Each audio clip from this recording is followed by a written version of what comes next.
ازيكم يا صحابي؟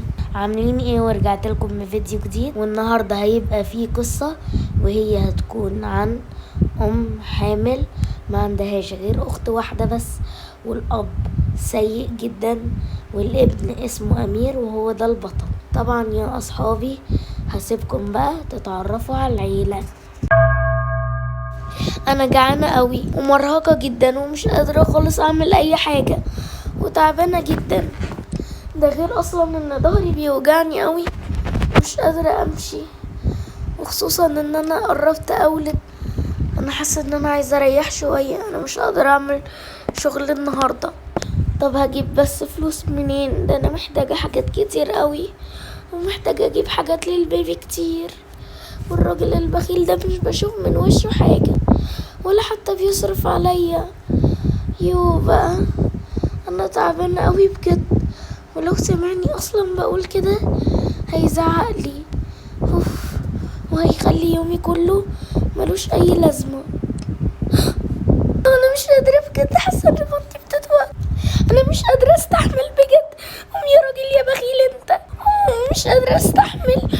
احس بقى يا عم، قوم بقى، انا مش عارفه استحمل خالص. قوم يا لهوي بجد هموت. قوم بقى حرام عليك، مش قادره والله. بقولك ايه يا ست، انت بتعملي كده ليه؟ حرام عليكي، انا عايزه انام وانت عارفه كده. يو بقى شوفي لك اي صرفه بعيده عني، انا مالي، انت بتولدي ولا بتعملي ايه؟ يلا بعدي عني.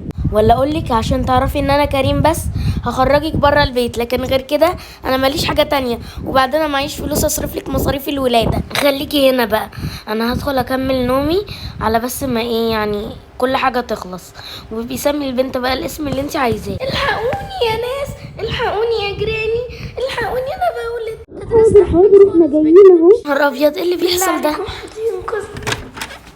يا نهار ابيض، ايه اللي بيحصل ده؟ انتي مالك؟ في ايه؟ في حاجه؟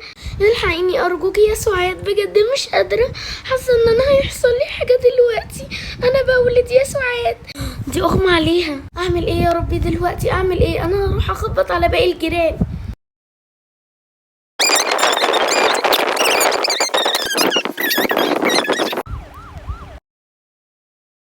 انا طبعا هتعامل معاكم بلا مبالاة، فيعني انتوا اصلا عشان ما تستاهلوش، وزي ما قلت لكم كده. ايه، انا معاكي اهو. دلوقتي جه لامير اذن ان هو يروح لبيته علشان مامته في المستشفى، وعلشان في كذا امير في الفصل فهيبقى امير مصطفى. يلا يا حبيبي تعالى معايا.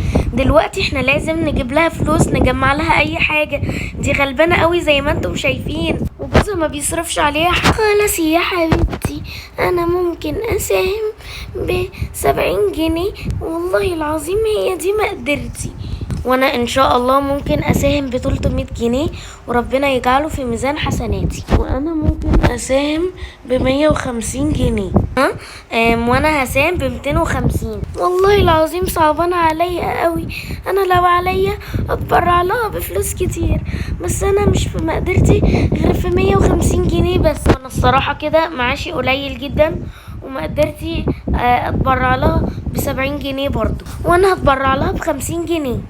انا عارفة واحدة صاحبتي في المستشفى دي، هخليها بقى تحاول يعني تخفض في الاسعار شوية، عشان بجد صعبة قوي. ربنا يا رب يقومها بالسلامة وتشوف ابنها ولا بنتها بخير. وانا كمان عندي 2 ملابس اقدر اجيبهم من فوق دلوقتي، انا كنت محتفظة بيهم للذكرى بس خلاص بقى. يا ترى اروح فين؟ يو بقى انا خايف قوي بجد، يا ترى هي في المستشفى ايه اللي بيحصل لها؟ انا خايف قوي. يو بقى انا خايفة اخبط على بابا يزعقلي، واصلا كده كده هما مش بيكلموني ولا بيهتموا بيا، بس ماما طيبة وبابا وحش.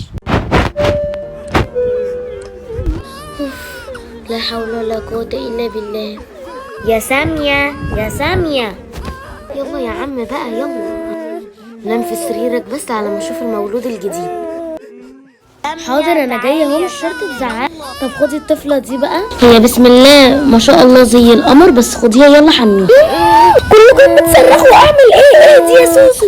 ده حتى التيشيرت بتاعي بقاله كتير قوي، وبعدين اصلا لونه باهت وحش، عشان مش بيتنضف، وانا نفسي يبقى ريحته حلوة ونضيف، والكوتشي بتاعي مش حلو ومقطع.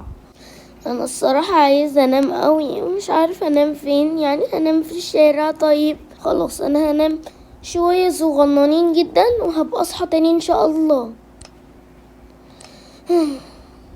الساعة دلوقتي 12، هي كل ده في البنك؟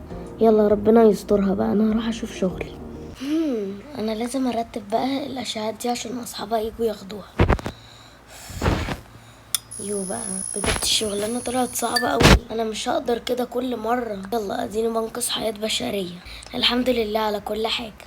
يا ترى فين بنتي؟ انا سمعت صوت وشوشة، تقريبا هي الام. انا هروح اشوف. اهدي يا مامي، ما تخافيش خالص، بنتك اهي بيتعمل لها الحاجات اللازمة وهنجيبها نشوفها لك. لا هاتوها لي دلوقتي، انا مش هقدر استحمل. ما شاء الله عليكي يا مامي، صحتك كويسة جدا، تقدري تروحي عادي. اكيد تايه من حد ولا مخطوف؟ ايه اللي بيحصل ده؟ ايوه برضو، انا لازم اساعده فعلا. اصحى يا حبيبي اصحى. فكرة مش تايه من حد على فكرة، ابعدي عني انتي حرامية. انا بس كنت حابة ان انا اساعدك يعني، وعلى فكرة عيب تكلم اللي اكبر منك كده. ابعدي عني، انا مش تايه من حد، انا قاعد في الشارع بتونس. خلاص ماشي يا حبيبتي، انا خلاص كتبتلك كل حاجة، تقدري بقى تروحي، وكمان خدي البيبي معاكي. انا عارفة ان انتي مش قادرة تتكلمي قوي، بس الصراحة تعالي هوريكي اوضة البيبي، تعالي معايا. اهي هي دي اوضة البيبي. بس انا يا دكتورة مش عارفة ازاي بروح خالص، مش قادرة اتكلم، وزي ما انت شايفة مش قادرة امشي خالص. يعني هعمل ايه دلوقتي؟ اخد البيبي معايا؟ ده انا مش عارفة اشيل العكاز عشان اشيل البيبي ونفسي كمان. انتي مش عارفة ان احنا مستشفى حكومية، يعني كل المساعدات من الحكومة. خلاص يا ستي، عربية اسعاف هتيجي تاخدك مخصوص. الله، نونو شكله كيوت قوي، هو اللي بيعيط بس. خلاص يا حبيبتي هنا اهو، انا عايزة اسميكي. اسميكي ايه يا ترى؟ خلاص مادام في اميرة عندنا يبقى هسميكي اميرة. هو ازاي ابوكي جه وما شافكيش يا دكتورة؟ هو مفيش اي حد جه سأل عليا؟ الحقيقة يا حبيبتي انا مش عارفة اقولك ايه، بس هي كانت مكالمات تليفون فقط، لكن حد كده شخصي ما جاش الصراحة. ما تزعليش بقى، اهو انتي اديكي قمتي بالسلامة، انتي والبيبي الحمد لله، وبجد البيبي شكلها حلو جدا. انا عايزة اختي دلوقتي. وده يا اصحابي كان طلب متابعة، وانا هبقى اعمل الجزء التاني لو انتوا حبيتوا الجزء الاول. وبس كده، سلام.